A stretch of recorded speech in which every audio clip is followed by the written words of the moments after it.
School of Art and Design. I've worked for about 3 years here at ECU. I was a school media coordinator for 3 years, and I spent about 3 years in a public library where I got to experience a wide range of different roles, such as children's reference, adult services, and also circulation. And I've got some pictures of some things I enjoy.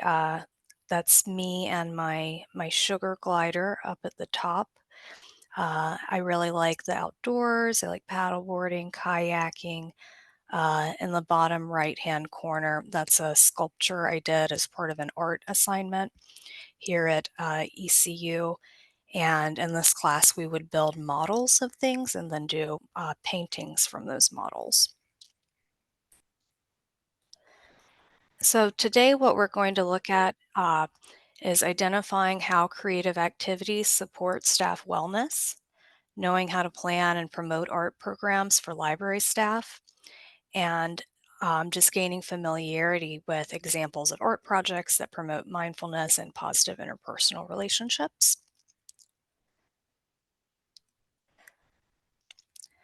I've got a poll for you guys if you want to take a minute to respond, and I may need to refresh my screen so that'll show up.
Okay, it looks like we're mostly academic librarians as well, with a couple of public librarians and one from a different type of library.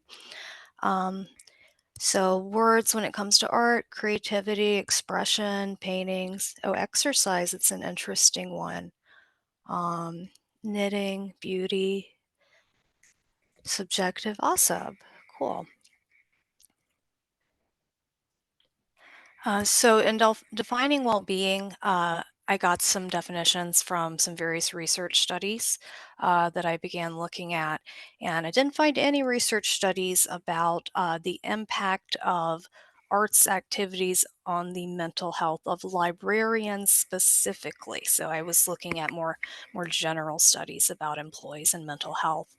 And one definition I found for well-being was the comprehensive view of how individuals and communities experience and evaluate their lives, including their physical and mental health, and having the skills and opportunities to construct meaningful futures.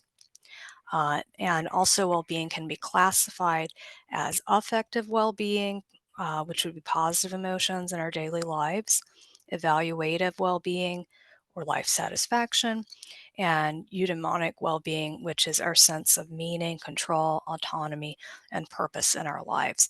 So, well being can have a lot of different aspects to it, including physical and mental health. In terms of the arts, it can be hard to pin down great, all encompassing definitions for that sometimes. One of the studies that I looked at provided classification of art forms specifically for research on the arts in relation to health, including performing arts, visual arts, design and craft, community cultural festivals, fairs and events, literature, and online digital and electronic arts. And most of the studies similarly focused on the arts in relation to health, even if they didn't break out so many different uh, types of art and ways to engage. And mainly, we think about active engagement when we're talking about arts participation, but there can also be passive engagement. So, an example of passive engagement would be listening to music, viewing or watching a play, and then active or participatory engagement could be creating, making, painting, and acting. And in order to just kind of establish the interest in the arts, I looked at a 2017 survey from the National Endowment for the Arts, and 54% of US adults surveyed attend creative arts or cultural activities. 54% create or perform art. 57% read short stories, novels, poems, or plays. And 74% use electronic media to consume artistic content. And this to me just shows how much interest nationwide that we do have in the arts. So, when I'm looking at these different studies about the impact of the arts on health, two words came up a lot in relation to employees. And one of those terms was stress, which may be defined as uh, physical, loss of appetite, poor sleep, headaches, and chest pains, or it can also be psychological, uh, difficulties to concentrate and balance, anxiety, irritability, difficulties to make a decision, and burnout. And permanent stress can cause illness and social problems. Um, in terms of burnout, that refers to prolonged response to chronic emotional and interpersonal stressors on the job and is defined by the three dimensions of exhaustion, cynicism, and inefficacy. So, definitely something that we want to avoid and actively work against. So, I'm going to go over some takeaways from a few different studies. We'll look at these two in more detail, and then I'll just come back with some more brief things from some others. One was effects of art therapy on stress and anxiety of employees, and the researchers found art therapy improved communication and collaboration, which in turn decreases stress and anxiety.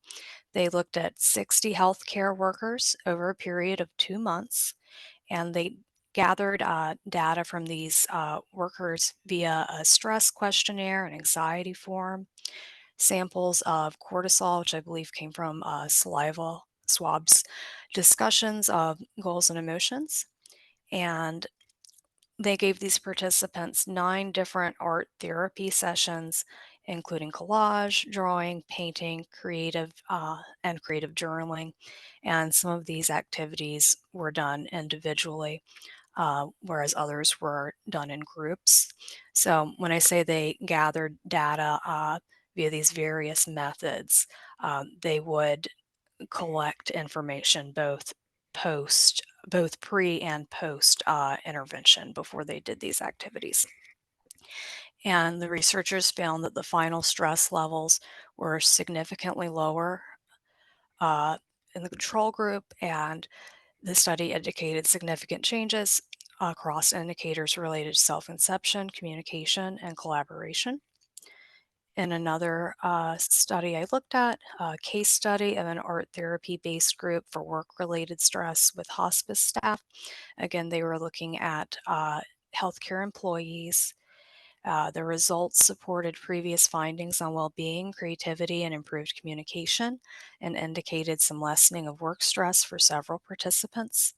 In this study, they just looked at 6 hospice workers over the course of a longer time period, 6 months. Some of these were nurses and some were other staff members.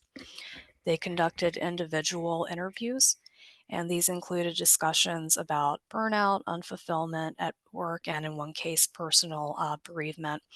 A staff member had recently lost a family member. And 6 different art therapy sessions were provided with both passive and active components, going back again to the aspects of art that aren't necessarily active, viewing, watching, listening. Um, the results, they found that in post group interviews, several reported that the sessions helped them to manage their feelings and help to create a sense of freedom of expression. So with some of the other studies I looked at, they found that art therapy activities help alleviated work-related and personal trauma, decrease employee burnout, are an effective way to combat workplace stress and reduce compassion fatigue through offering opportunities for emotional support, self awareness, and providing meaning. When I say compassion fatigue, I'm talking about the kind of fatigue that we experience when we're working in a service position. Uh, and respondents with high levels of arts engagement had significantly better mental well being than those with none, for another study that I looked at. And I do want to clarify that when I'm talking about an art therapy session, that's provided by a trained professional, an actual therapist, which I am not. And a lot of times they'll have a specific goal or an objective in mind with something that they're working on, and then others may be more of a preventative care situation. So just to note, there is a difference between what some of these studies are looking at and what I'm able to do as a non-art therapist. But I still believe very much that these types of activities can help reduce stress and do a lot of other wonderful things. So I did send out an informal assessment to my coworkers here at the library last week. There's two different things that I'm doing here, and one of them is an ongoing paint club that I started about a year ago. I call it Paint Club, but we really do all different kinds of arts and crafts. I don't necessarily provide the instructions or training. Sometimes it might be a type of craft that I don't know how to do myself, so I can rely on support from my coworkers in that event, and that's been excellent. And we meet once a month for an hour, and it's just kind of an informal sort of lunch and learn that's not based on a library project, where we're just learning a new craft each time. And then I've also provided a couple of different professional development activities here for staff in the library that included some kind of a hands-on arts component. I had 9 different, I had 9 different responses, which was a pretty good rate for my email uh, list for the art club. I think I have about 17 people, and I'm not sure how many had recently attended a staff development activity, but I think about 12. So I had 9 responses. 100% of those surveyed agreed working on an art or craft project alongside my coworkers provided a positive experience. I felt encouraged to use my creativity. I was able to share encouragement or my own skills with others. And then there were mixed levels of agreement with whether or not they had learned a new skill or technique, with 6 out of 9 agreeing, 2 saying no, and 1 neither agreeing nor disagreeing. And looking at those first 3 statements, that's really what I'm trying to provide, is that kind of environment, that social aspect, and that encouragement to my peers. I'm really less interested in whether somebody becomes great at crocheting. So I thought this was very encouraging. When asked which of the following they'd be interested in participating in. 100% said additional professional development sessions with creative arts activities. And 7 out of 9 said additional paint club meetings and activities. I also asked for some general suggestions and feedback. And one person said, I enjoy the creative activities because they're guided and I'm not especially creative. Another individual said, more promotion of Paint Club. I heard about it once or twice and had no idea about how to join. And a third person said, I really enjoy the time spent with colleagues working on something outside of our usual scope of work, something pleasantly productive but not detrimental to the formal operations of the library. I really hope this continues. And going back to the comment about promotion of the paint club, which is something I will try to do more, in an effort to not bombard people with emails, people that have joined my email list for the paint club get an email reminder once a month about the meeting and what we'll be doing. And occasionally I'll send out an email to everyone, but again, just trying not to send too many emails. I don't always send it out to all staff, but I will try to do that more to see if we can get some more individuals to join us. And I certainly don't expect that people will join every single time. Just, if they have time that month and they like what we're doing, they're certainly welcome. So, looking at planning arts activities for employees, I like to choose activities that could have different sorts of objectives related to professional goals, mental health, collaboration, or just kind of open ended. And sometimes I'll reuse a similar kind of craft or project with just a different outcome in mind. Uh, and it's never based on completing the project or mastery of using some type of material or medium.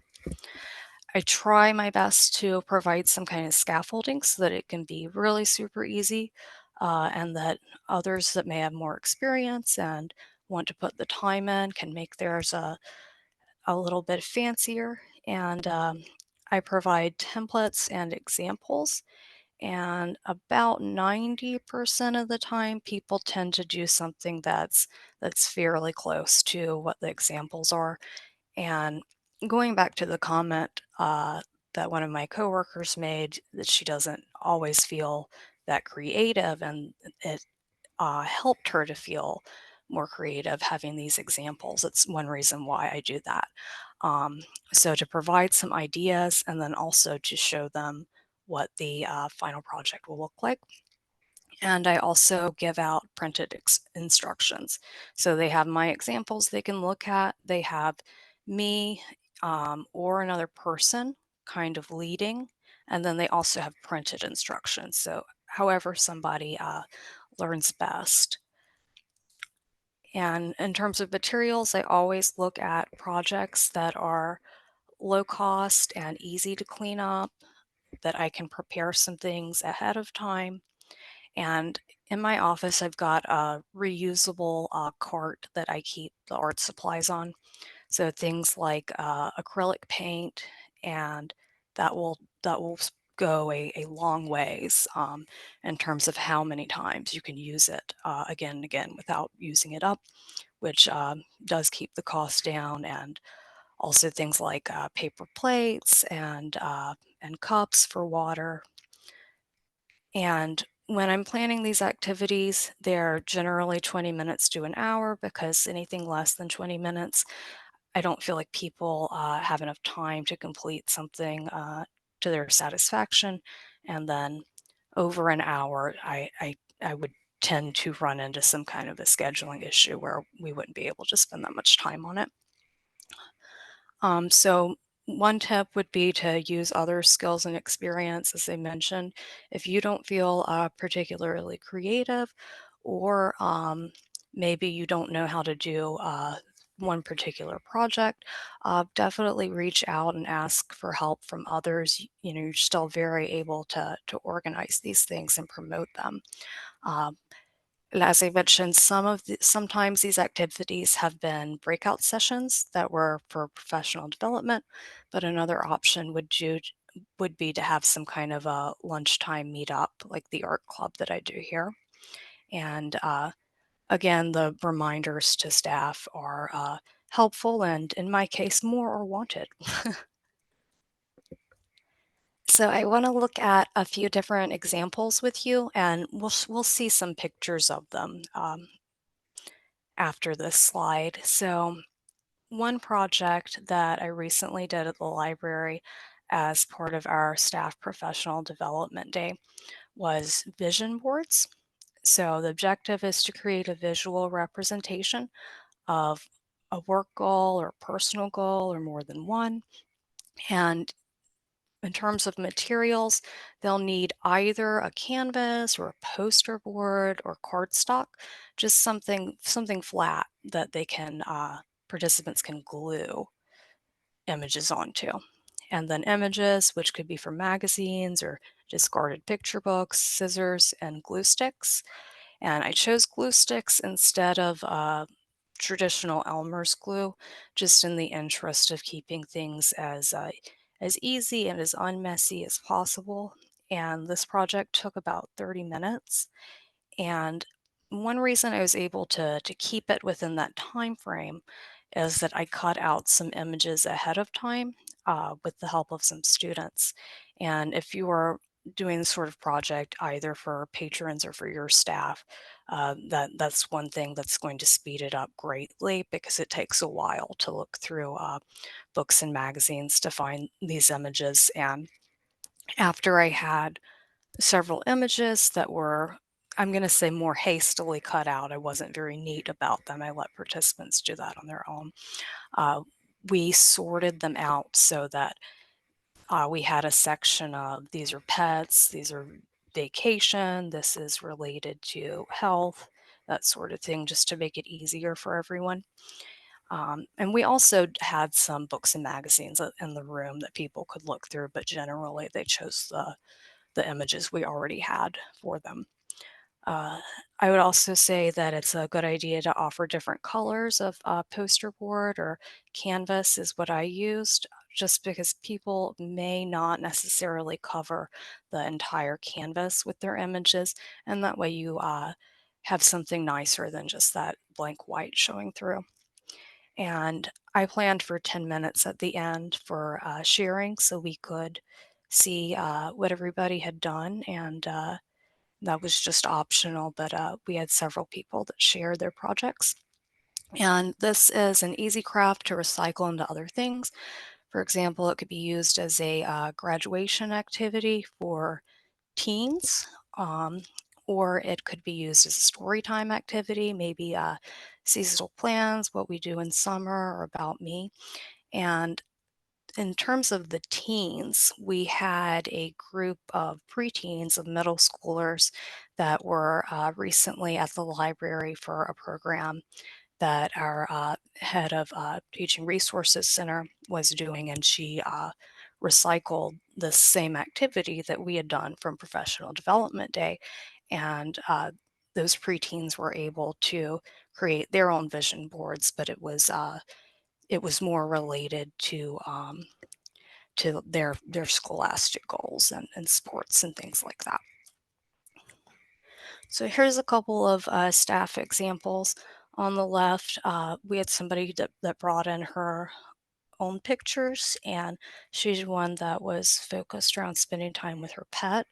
And on the right, a staff member that's very into homesteading and gardening has done some different images that remind her of that with some words like homegrown, family, and simplistic. So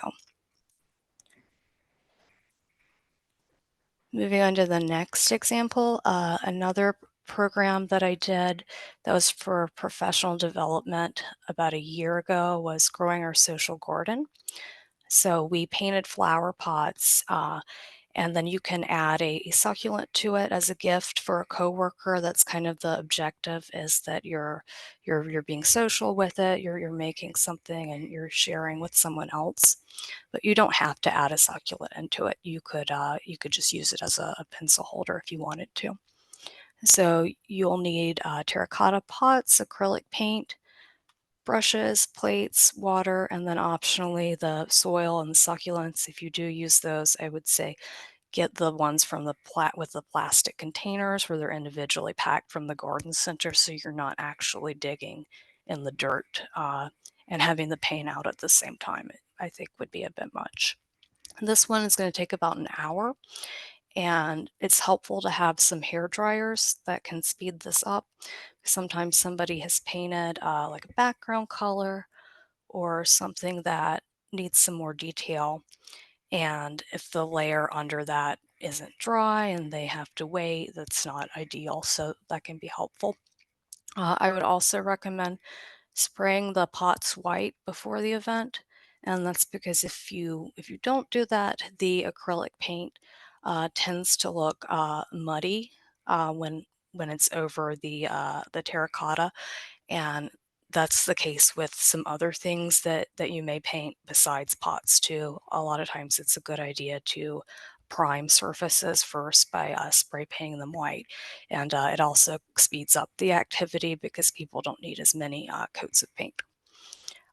In order to make this more accessible, you could offer stickers. And also, one thing that I like to do for different activities sometimes is to use the die cut machine to cut out some different shapes for people to trace. So that way, if someone feels like they can't draw, but they want a bumblebee or a pirate ship or what have you, they have that to use as a template. You can also show examples for this project and some others that have designs or patterns instead of representing like an object. So stripes and dots, that kind of thing can look nice, and it's something that everybody can do.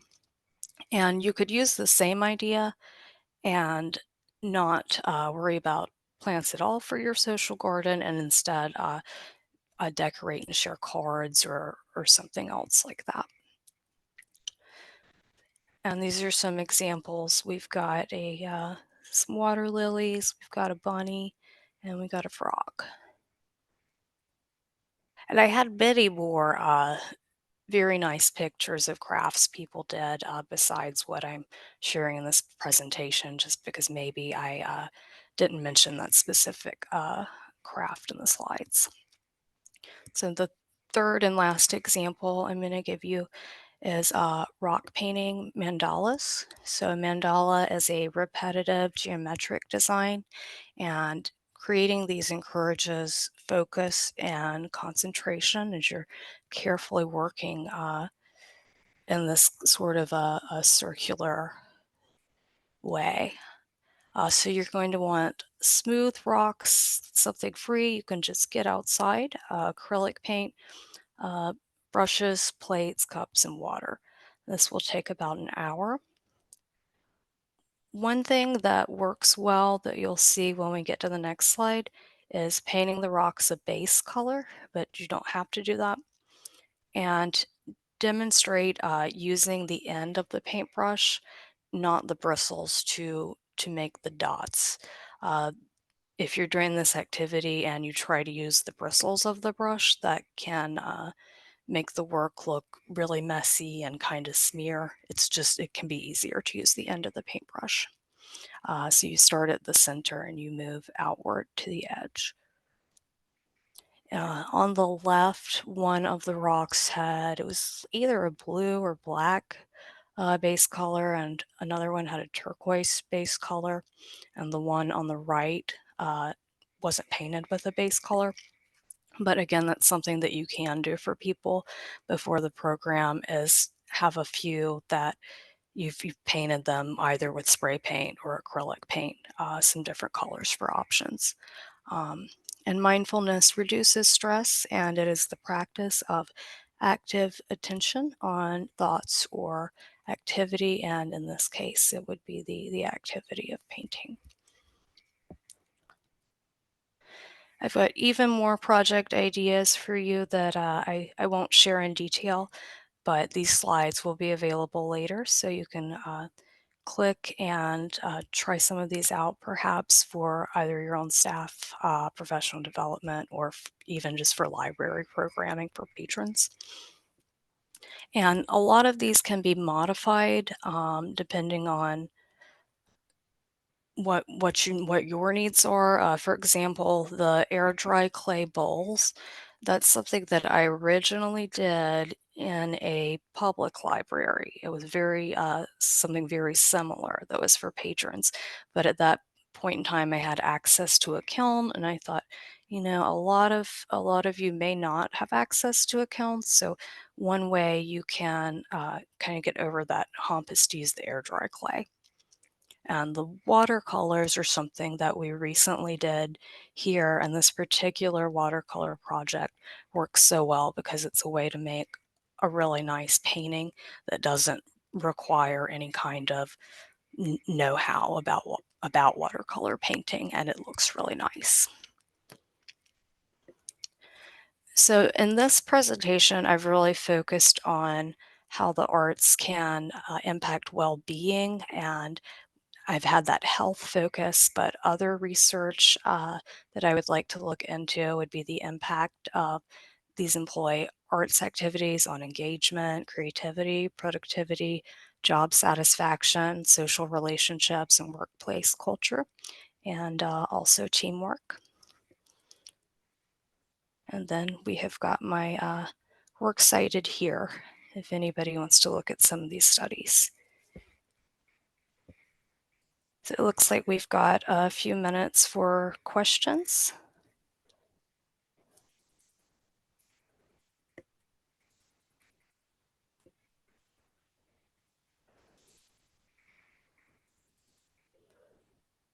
Do we have any questions? Folks, feel free to submit your questions in the Q&A feature or in the chat, whichever you prefer, and I'll read them out in order. I will say I've done the painting flower pots Yeah. on my own and love it. It's such a de-stressing activity. Yeah, it really is. And I've found that a lot of people, when they participate in these things, they really want more time than I'm able to give them because it is fun and you get so sucked in. Mhm. And if there aren't questions, I'd also like to hear other project ideas or any experiences other people have had doing this sort of activity as either professional development activity or as programming for patrons. We had one person sharing in the chat that this might be a fun addition to a staff development day. Yeah, Um, and that was actually how I got started with the Pink Club, is that I provided a staff development day activity like this, and we enjoyed it so much we decided we wanted to keep meeting and doing things like that.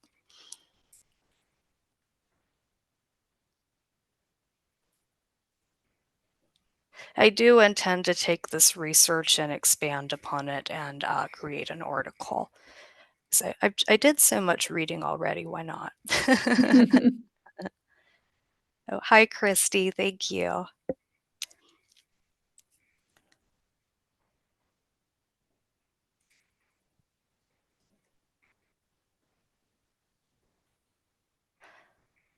Well, if we don't have any questions, do we want to go ahead and wrap up then? Yeah, we can do that. Folks, you will have access to Laura's slides after. So if you want some more of the guides and sample activities, that will all be at your fingertips soon. And what I'll do is, I think that's everything. Thank you, This Katie. will be recorded, or this is being recorded, and you'll see it on our YouTube channel probably later this week. But thank you all so much for attending, and Laura for making the time for this and sharing all the great things that you're doing at ECU. Yeah, thank you. And I'm going to go back to my slides and make sure I have my email address in there. If anybody wants to reach out to me with questions they have later about how to do something, or if they want to share some of their own creative ideas, I'm always looking for other things to do and would love to hear from you. All right, well, thank you.